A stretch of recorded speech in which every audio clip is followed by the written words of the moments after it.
How's it going, everybody? Welcome to another episode of Mushroom Wonderland. Right now it is the middle of February and it is truffle season in the Pacific Northwest. In Italy and France, truffles are revered for their umami flavor, for their amazing, unique aroma. And there are similar truffles that grow here in the Pacific Northwest of the United States. We're gonna learn all about truffles. I'm gonna go down to Oregon to the Joriad Truffle Dog Contest.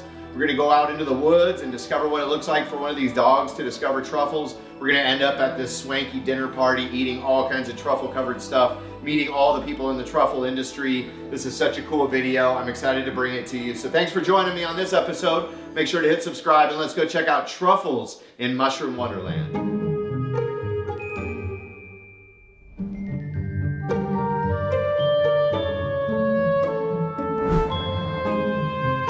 Welcome to Mushroom Wonderland.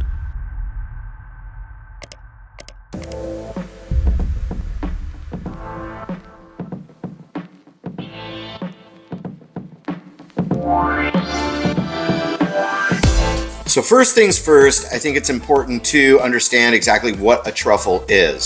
So a truffle is known as a hypogeous fungi. So that's a mushroom that lives underground. And it produces all of these aromas that are really, really attractive to wild animals, especially squirrels and flying squirrels here in the Pacific Northwest. Their main means of distributing their spores is going to be through the feces. So they emit these amazing scents, which us humans tend to really like as well. It's a very attractive and almost indescribable odor that is emitted from these mushrooms when they're ripe.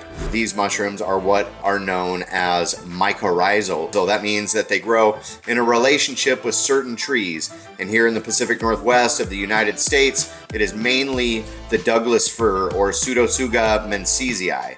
This is the dominant tree that grows here in the Pacific Northwest, is perfect habitat to find truffle growing underground. Back in the old days in Europe, they would train pigs to sniff out truffles underground. Problem is the pigs sometimes would eat the truffles. So a long time ago, they started switching over to dogs. And now dogs are primarily the animal of choice to find wild truffles with.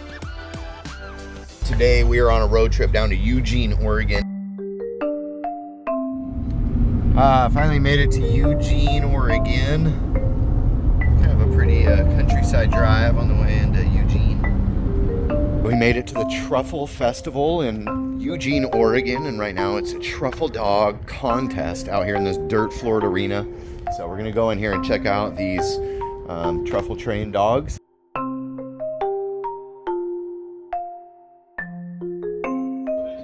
The dogs that you see out here on the dirt floor are qualifying for the Joriad 2024 Truffle Dog Championship of North America.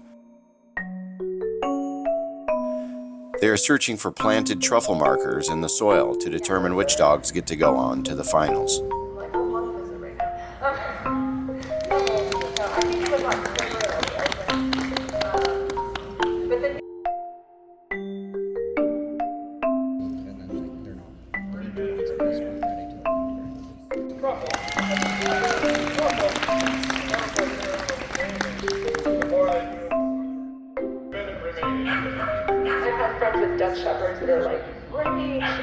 Right now I'm here with Charles Lefevre and we are down here in Eugene, Oregon at the Joriad Truffle Festival, and you're one of the organizers here.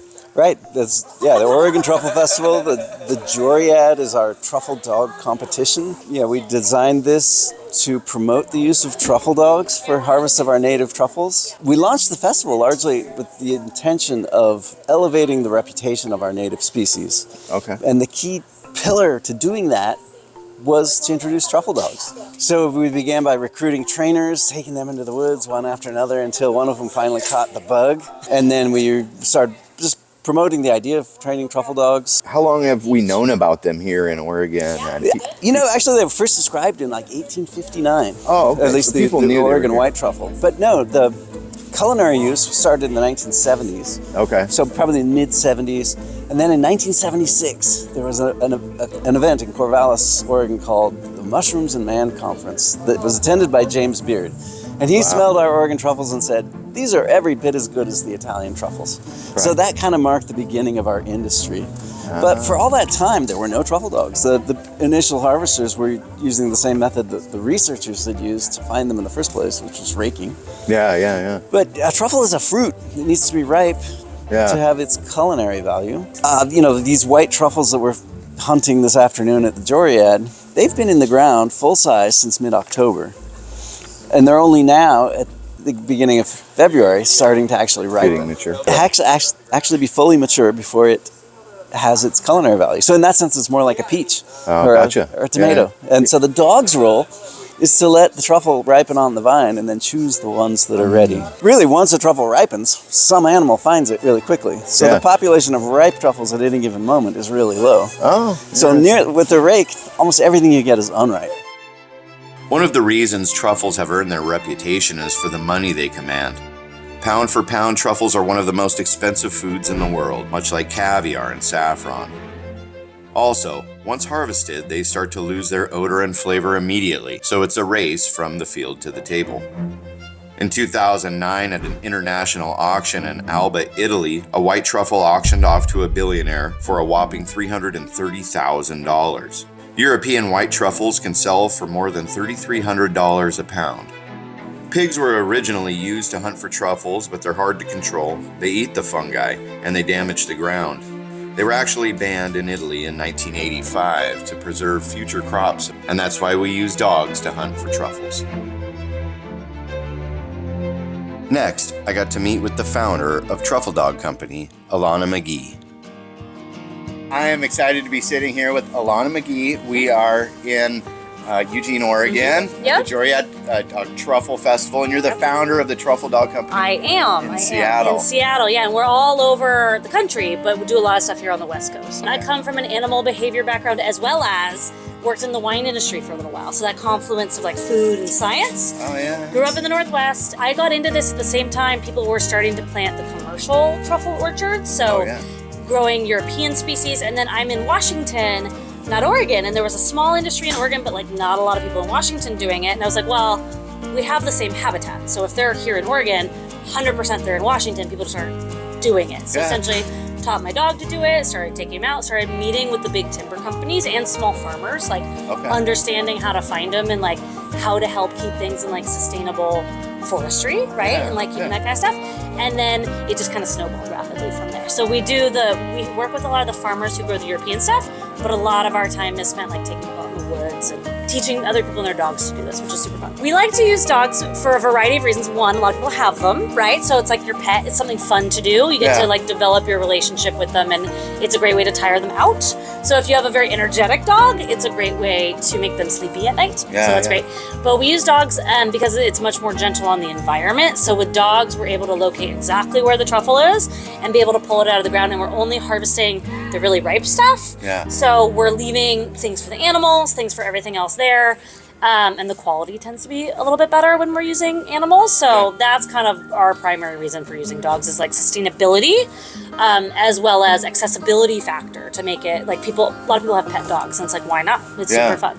So you're in the business of training dogs to do this. So if somebody wanted to get a hold of you and train their dog, how could they reach you? So the easiest way to get a hold of us, you can find us online at truffledogcompany.com or on Facebook, or same thing, just Truffle Dog Company, or on Instagram. So we do classes most of the year, and then we've got instructors kind of scattered throughout the Northwest, but just reach out to us. We're always happy to help, meet people, take people out, go do fun things. So yeah, it's super fun. Really fun activity for you and your dog. All of the finalists headed to the hills to hunt for wild truffles for the Joriad Award ceremony later tonight. We also went to the hills with one of the guides from the Truffle Dog Company to find wild truffles with the help of his dog, Indy. We're following our guide. We're on the west side of the coastal range of Oregon, and when we woke up in the hotel this morning, the weather report said no rain, but getting kind of rainy out here, but the forests are beautiful, so hopefully we find some truffles.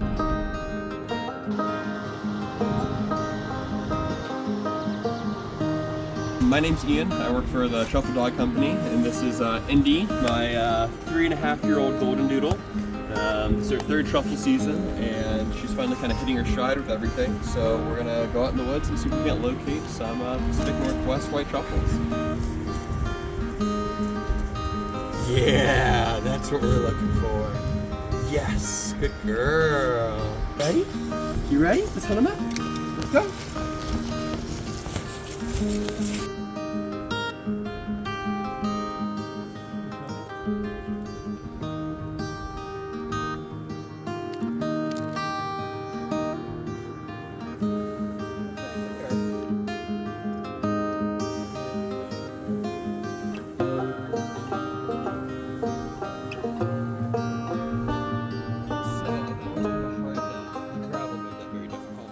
But there we go. That's a Oregon white truffle.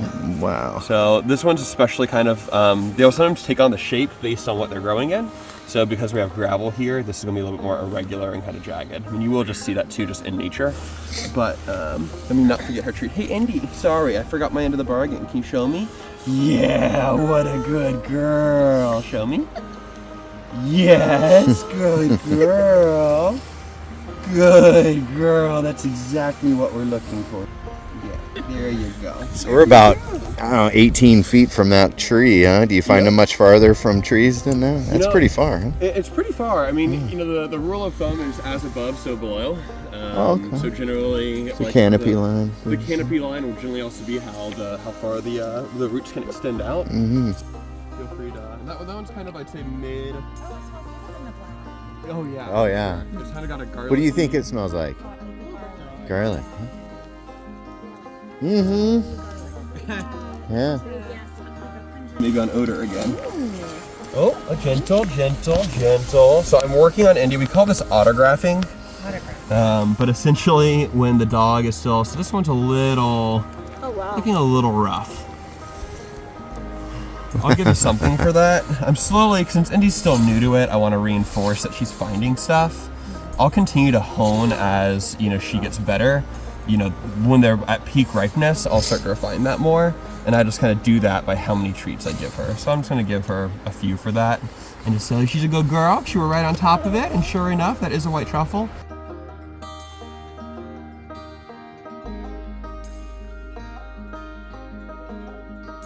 We're essentially recreating what evolution's already done with the squirrels and wildlife. The whole evolutionary arc of the truffle is that essentially it creates these spores and this intoxicating aroma that kind of captures the consciousness of something walking by and causes it to dig it up, eat it, and then go deposit those spores somewhere else. So, you know, by having a dog that's digging it up, we're essentially just doing what the truffles evolved in this ecosystem to do. And especially compared to the alternative of, you know, going out and raking or just disturbing more topsoil in a larger, you know, more literally just impactful way. I think dogs offer a great solution for coming in for a little more targeted extraction of truffles that let you really just, you know, locate one that's ripe, ready, and then, you know, extract it out of the hole, much in the way that a squirrel might or a deer.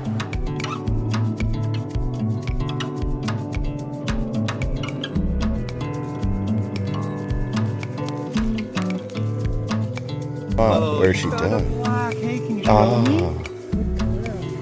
Can you show me? Oh, very nice. Very nice job. Very unusual shape for a, you know, an Oregon black, but you know, I'm not complaining. Yeah, can we pass it around? Of course. Can we? Yeah. Lucangium carthusianum. Oh yeah. Yeah. Smells like stinky feet. You got a cheesy one? Yeah.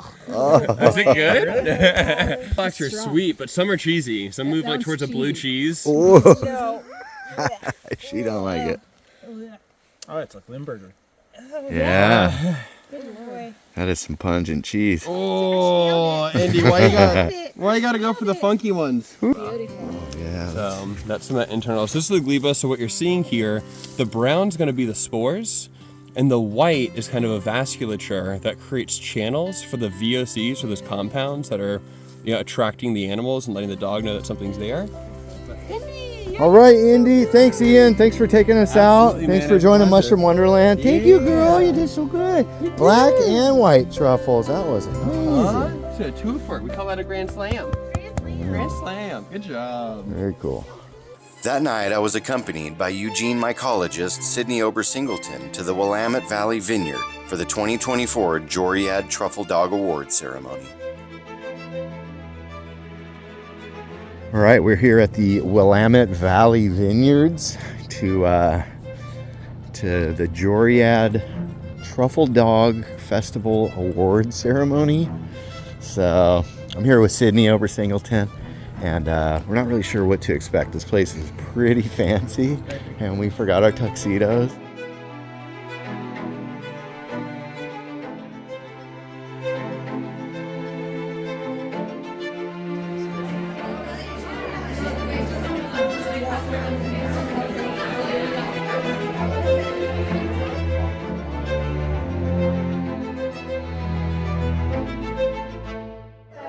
This is the 10th year of the Joriad.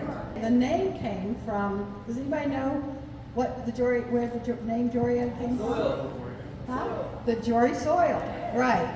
And the Olympiad, right? So this is the Truffle Dog Olympiad, the Joriad. You know, what grows together goes together, and you know that. And our industry is still young. Just think about how young it is. When we got started here on this hillside, in this soil, that's when the industry began for the second time after Prohibition. And look at the truffle industry. I've had the privilege of working with Leslie and Charlie since 2006. And look what they've done with you. And we're just getting started. I want to thank all of you for all the enthusiasm you bring to this amazing industry. Cheers.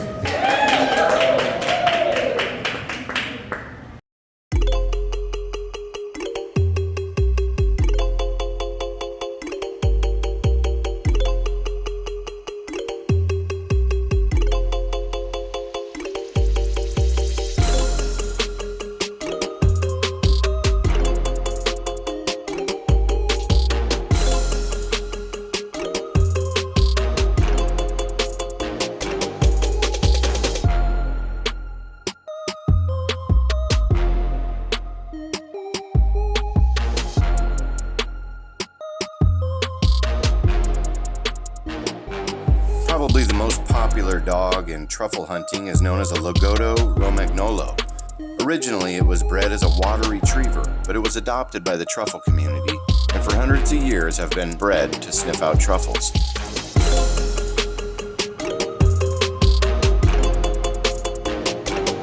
Yeah, so no, it's a secret. This is top secret. Nobody. Is it the name of the dog? Or is the name of the We'll edit this part out. Yeah. So they're given an hour. How are there pre-selected sites, or are people just let loose to? It's a well-defined area. Okay. And everybody gets their own area? No, they're all in the same area. Oh. Works at the same Oh. time? Yeah. We were wondering about that. Oh my That's god. nice. That's a big truffle. Is that organ ants? Yeah. That is immense. That's the biggest organ white I've ever seen. They actually get bigger than that. Oh dear My lord. record this year was Can you hold that 3.7. one again? Is that allowed?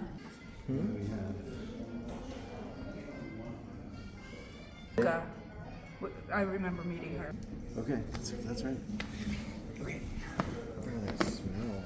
That's Isn't it amazing? You're identifying them along the way, yeah? Yeah, I can tell just mainly by squeezing them, whether it's a Basidiomycete or not. And then the surface of the peridium distinguishes it from other tuber species. Yeah. But you're the official mycologist. Right. Okay. So that, and this is rotten, so it's soft. Oh. So it could be a Basidiomycete. We're still counting My, it? my gestalt of having done this for 29 years tells me this is indeed a tuber organacea. I think it's a rotten white. And I'm a connoisseur of rot. Pretty good. Can I smell it? Oh, man. Oh, that is really wrong. Yeah, that's really rotten. Yeah. I think I'm good at smelling that one. That's You can definitely really a white. tell. Oh, this one's nasty too. Oh, wow. Nice. Nice. That is not tuber organacea. That's a rhizopogon or something. Or Hemenigaster. It's not super organocey. But the dog hit on it No, for some it's reason, not. huh? It has that sweaty gym sock smell. Yeah, you're That right. is It's super different. organocey, as is that, and as is that. However, I smell that one. it's good. Oh, yeah. You have to be a certain size? It can't be too small, and so That's your they can be official- really. So what, how does it work? Any truffle that falls through this hole It's too small. is and terrible. disqualified. And if it can't fit within that cup, it's too big, and then it's no Too big. too big. Yeah, there's no such thing as too big. What do you think the white truffle smells like? I think it smells like diesel or something. I mean, it smells like It definitely chemical. has notes of solvent, Yeah. but there's more to it than that. A truffle is alive. It's Yeah. producing its aroma in a living metabolic process. If the truffle dies, it stops producing the right aroma. And the thing is, it needs to breathe air. And if you asphyxiate the truffle, essentially drown it, or just let it use up all the air in its container, it starts to produce more of the solvent aroma and less of the other stuff. So when you open the fridge and all you get out is gasoline, you know your truffles are dead.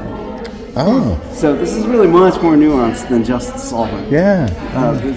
I can't put my finger on it. There are Gotcha. a million articles written about them and some good descriptions. Yeah. That's fascinating. Not top of mind right now. Cool. Wow. But I think that what they do for food, I can describe, use a better descriptor, which is they add electricity. Okay. Yeah. Yeah. And it's So we're gonna get to try some food tonight. And, Yeah. be the critic of that. Yeah. Yeah, and Awesome. the food you try tonight that has this truffle is actually what I harvested myself. Really? Yes, Wow. it's still under my fingernails. So are these some of your favorite dishes, the way that it's getting prepared tonight? I don't or- know what they're serving tonight. You don't know? Okay. So they just surprise you every year with whatever they're going to do, the chefs here. Yeah.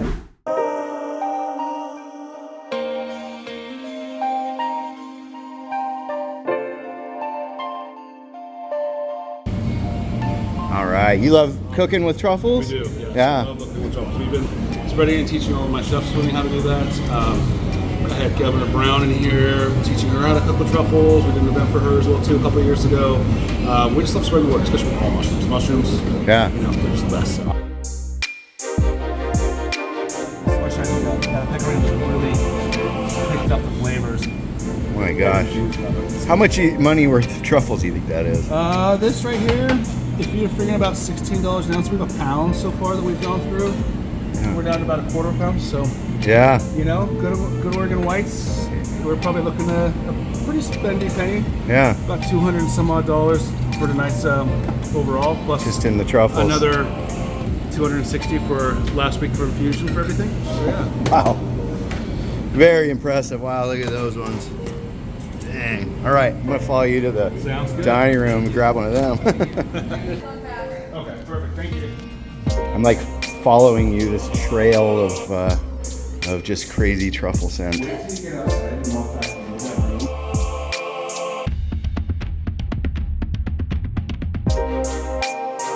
Definitely a unique scent in here.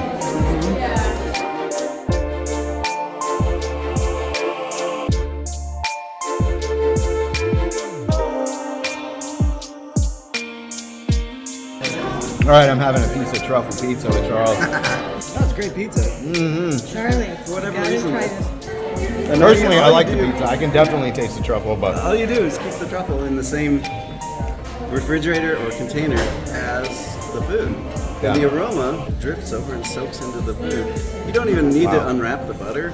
You don't need to open the carton of milk. The truffle aroma will penetrate the packaging. no way. Accidentally made Wow. truffle eggs before that. Yeah, you accidentally make truffle ice cream. Yeah, Oh. because it gets into your freezer. Wow, that's powerful. That is a huge white truffle. Yeah, is that a pretty big one or? It's about a quarter pound. It's about a Quarter ounce pound. truffle. I have a scale. I'll go weigh it. Wow. Biggest one we've seen here tonight. Yeah. It's about as big as they get. Wow. That's huge.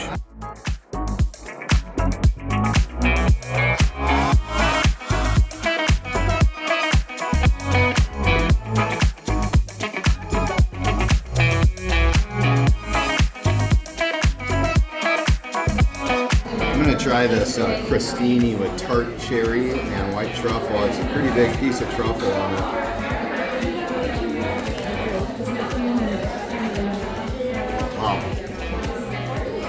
It's like a punch in the face of like, I don't even know how to describe it. But this truffle tastes different than the one on the pizza to me. It's musty and kind of chemical-y. I think it's kind of an acquired taste, you know? The one on the pizza tasted a little more like funky cheese, but the one on the crostini was more musty. I don't know. I'm not complaining. It's the whole thing, you know what I mean? It's a lot more to do with just like the food you're eating. It's where it came from and the people and the work involved. So it's delicious. Happy to be here. It's cool. I've heard a lot of talk that the European species are better than the ones here in Oregon. What do you think of that? You know, we've done 20 years of blind taste tests, and they score right together, on par with each other. The Italian white and the red truffles score on par with the Oregon truffles.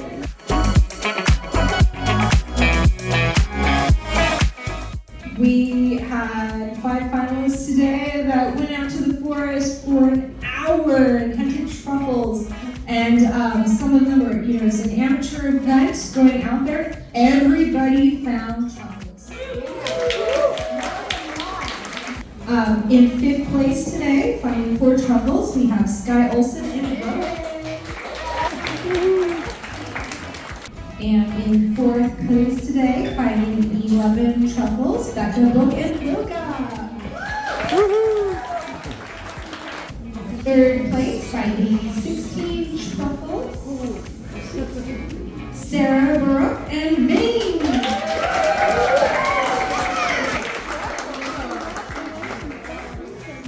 2nd place, finding 20 truffles, Ines, Pablo, and Skylar.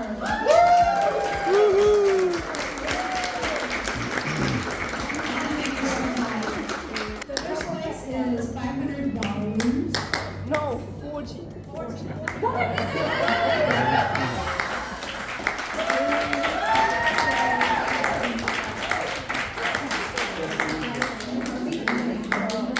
We are so grateful to win so hard and happy. So I rescued my dog from China. His destiny was the meat market. And he got a new lease on life. I got him when he was 1 year old. Harvey is just a miracle. And thank you so much. Number 1 winner, good job. So congratulations on your win. So 42 truffles today you found in an hour. And has he ever been to that property? No, just totally, you just sent him out there and he's just, here's one, there's one, there's one. Wow. We had so much fun. Yeah, awesome. Are you coming next year? We'll see. Yeah, okay. Well, hopefully we see you then. Are you coming next? I think so, I think so. Oh, you should. Yeah, congratulations on the win, number 1 of the Joriad Truffle Champion of the World right here, Olga. Yeah!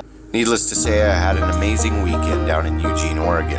Getting to hang out with all of these people in this fancy place, going out and discovering mushrooms that live underground. And I'm sure next year I'll be back for the 2025 Joriad Truffle Dog Contest.